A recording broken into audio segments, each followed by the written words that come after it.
Beer, un prodotto esclusivo Azienda Agricola Pancera, il buon seme, i buoni frutti.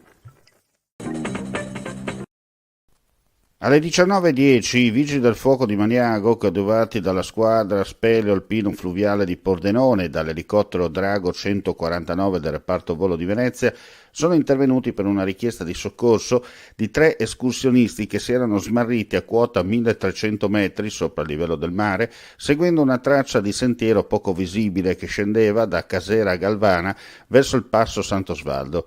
I 3, padre, figlia e un amico, accompagnati dal cane Rocky, sono stati recuperati dall'elicottero dei Vigili del Fuoco e accompagnati incolumi al punto di atterraggio Campovolo in comune di Clout, dove aspettavano le squadre di terra pronte ad intervenire. Le operazioni si sono svolte nel giro di 2 ore e concluse poco prima delle 21, quando ormai era buio, grazie alle sofisticate dotazioni di bordo dell'aeromobile dei Vigili del Fuoco.